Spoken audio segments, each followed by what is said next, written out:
Hello everyone, আজকের দিনটাও শুরু হলো ছোট ছোট কাজ আর অনেকগুলো স্বপ্ন নিয়ে।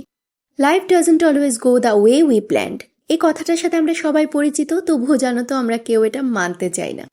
তবুও আমরা থেমে থাকি না। চলো আজকের দিনটা একসাথে কাটাবো। রান্না, সংসার, নিজের জন্য একটু সময় আর অনেকটা ভালোবাসা নিয়ে আমার আজকের ছোট্ট ব্লগটা। Welcome back to my YouTube channel Lipika MB blog. আমি লিপিকা, ত্রিপুরা থেকে। সকালটা শুরু করেছিলাম রান্নাঘরে। মেয়ের জন্য রুটি বানাবো সকালের ব্রেকফাস্টে। আমার বড় মেয়ে আর আমার হাজব্যান্ডের খাওয়া অলরেডি হয়ে গেছে, তো ছোট মেয়ে সকালটা ভাত খেতে কোনো বেলায় ভাত খেতে চায় না, টুকিটাকি অন্য কিছু দিলে সেটা ভালোবাসে। তো আজকে বলেছে রুটি খাবে, তাই জন্য আমার আটা মাখা শুরু করলাম। ঠিক তখনই মেয়ে এসে ক্যামেরার সামনে দাঁড়িয়ে গেল। ওকে এক বোতল জল ভরে দেওয়ার জন্য বলছে, তো সেটাই দিলাম। এই ছোট ছোট মুহূর্তগুলো জানো তো প্ল্যান করে আসে না, কিন্তু দিনটাকে সুন্দর করে দেয়। রুটি মাখতে মাখতে একটা জিনিস ভাবছিলাম, সেটাই তোমাদের সাথে শেয়ার করব। আমরা যতই প্ল্যান করি না কেন, life doesn't always go the way we planned. সকালে ভেবেছিলাম একটু তাড়াতাড়ি করে সব শেষ করব, কিন্তু কাজ তো নিজের গতিতে চলে। রুটি বেলতে বেলতে তোমাদের একটা কথা বলি, আমার রান্নাঘরে বেশিরভাগ জিনিসই জানো তো অনেক পুরানো। অনেকগুলো আমার শাশুড়ি মায়ের রান্নাঘরের জিনিস, কিছু বাতিল হয়ে যাওয়া, কিছু খুবই পুরনো। আমার সংসার জীবন অনেক দিনের, মানে বিবাহিত জীবন অনেক দিনের, কিন্তু এই যে আমার নিজস্ব একটা কিচেন, যেখানে আমার ইচ্ছাতে রান্না হয়, আমার পছন্দ মতো রান্না হয়, আমার ফ্যামিলির জন্য রান্না হয়, সেটার কিন্তু মাত্র 1 বছর হয়েছে। এখনো নতুন করে অনেক কিছুই কিনে উঠতে পারিনি। অনেক জিনিস ওনার পুরনো, যেমন আমার গ্যাসের চুলাটা, সেটাও ওনার অনেক দিনের পুরনো। এই যে আমি এখন রুটি বেলনিটা ইউজ করব রুটি বেলার জন্য, সেটাও অনেক দিনের পুরনো। যে বাটিটাতে আমি আটা মাখছি, সেটাও অনেক দিনের পুরনো। মানে এরকম ছোট ছোট অনেক জিনিসের কথা বলছি। কিন্তু জানো তো, আমি ভাবি সব কিছু একদিনে হয় না, ধীরে ধীরে হবে। হয়তো আমার প্ল্যান ছিল নতুন কিচেন সেট আপ, কিন্তু life doesn't always go the way we planned.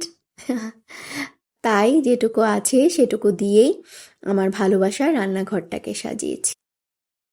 রুটি বানাতে অনেকটা সময় লাগে, তাই আমার না রুটি বানাতে সবসময় ইচ্ছে করে না।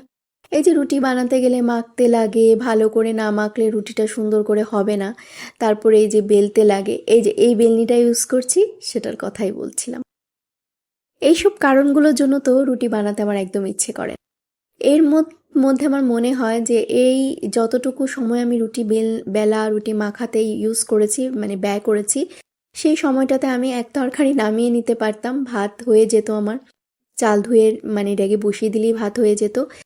তো এই সব কারণেই রুটি মাখা হয় না। তারপর রুটি বানানো শেষ করলাম, মেয়েকে খেতে বসিয়ে দিলাম। তারপর আমি বারান্দায় গিয়ে দাঁড়ালাম একটু, আমার কুসুম গরম জল নিয়ে। মাঝে মাঝে যদি লেবু থাকে 1 ফোঁটা লেবু দেই, না থাকলে শুধু গরম জল। এই সময়টা আমার নিজের সাথে সময় কাটানোর খুব ভালো সময়, কারণ দিনের বাকি সময়টা তো অন্যদের জন্য। তারপর কিছু কাজ করলাম, কিন্তু ভিডিও করা হয়নি। এরপর ভাত নিয়ে বসে পড়লাম। সবার খাওয়া হয়ে গেছে, হাজব্যান্ড এরও খাওয়া হয়ে গেছে। এবারও ইস্তারি নিয়ে ব্যস্ত। ওর সাথে গল্প করতে করতে আমিও এখানে খেয়ে নিচ্ছিলাম। আমরা ভাবি সবকিছু একসাথে সুন্দরভাবে সাজানো থাকবে, কিন্তু সংসার মানে তো আগোছালো সুন্দর একটা জীবন। Life doesn't always go the way we planned, কিন্তু তাতেই তো গল্প আছে। খাওয়া শেষ করে মেয়েকে নিয়ে পড়তে বসালাম। এক্সাম শুরু হয়েছে। ওকে পড়াতে পড়াতে মনে হচ্ছিল আমার বাবা মা হিসাবে সবকিছু পারফেক্ট করতে চাই না, কিন্তু সব দিন কি পারি? আমরা বাবা মারা সবকিছুই পারফেক্ট চাই, কিন্তু সব দিন হয় না। না, কিন্তু তবুও চেষ্টা করি। ঠিক তখনই হাজবেন্ড নিয়ে এলো বাদাম। ছোট্ট কৌটোটাতে করে লবণ দিয়েছিল, মানে বিট নুন দিয়েছিল। আগে স্কুলের পাশে যেভাবে কাগজে মুড়ে দিত বিট নুনটা, এখন আর তেমন দেখা যায় না। বাদামটা দেখে ছোটবেলার কথা মনে পড়ে গেল। তখন জীবন এত সহজ ছিল না, কতটাই সহজ ছিল। কোনো বড় চিন্তা ছিল না, কোনো দায়িত্ব ছিল না। এখন দায়িত্ব আছে, প্ল্যান আছে, স্বপ্ন আছে। তার মাঝে মধ্যে সেই প্ল্যান ভেঙেও যায়, স্বপ্নগুলোও ভেঙে যায়। তারপর কাপড় মেলতে গেলাম। আমি কাপড় মেলছি আর ওদিকে আমার হাজবেন্ড রান্না বসিয়ে দিয়েছে, সেটা আর ভিডিও করা হয়নি। আজ খুব সিম্পল আলুর দম আর করেছিল ও, আর আমি করেছিলাম মাছ ভাজা। সব দিন তো আর বড় কিছু হয় না। কাপড়গুলো হয়ে গেছিল ওয়াশিং মেশিনে অনেকক্ষণ আগেই, ওই একটু আলসেমি করে করে মেললাম। আজকে সকাল থেকেই শরীরটা একটু খারাপই ছিল আমার। কালকে মাইগ্রেনের ব্যথায় প্রচণ্ড কষ্ট পেয়েছি। পেইন কিলার খেয়ে তারপর মাইগ্রেনের ব্যথাটা কমিয়েছি।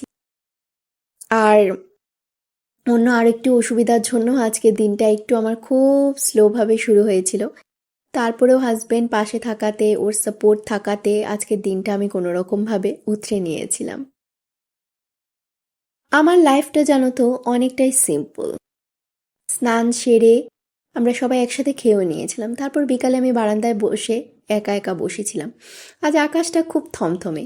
কয়েকদিন ধরে এমনই মনে হচ্ছে বৃষ্টি আসবে, কিন্তু আসছে না। ঠিক যেমন জীবনে অনেক কিছু আসবে আসবে বলে মনে হয়, কিন্তু সময় লাগে, সবসময় আসে না। নিজের সাথে কথা বলতে খুব ভালো লাগে। তখনই বুঝি life doesn't always go the same way we planned, but maybe it goes the way we need. এই সময় মেয়ে এসে আমাকে একটা আইসক্রিম দিল, ছোট্ট একটা জিনিস, কিন্তু মনটা ভরে গেল। ভাবছিলাম আজও হয়তো সব প্ল্যান মতো হলো না, কিন্তু খারাপও তো কিছু হয়নি। একটা সাধারণ শান্ত দিন কেটেছে। হয়তো জীবন পারফেক্ট না, কিন্তু ছোট ছোট মুহূর্তগুলোই তো আসল সুখ।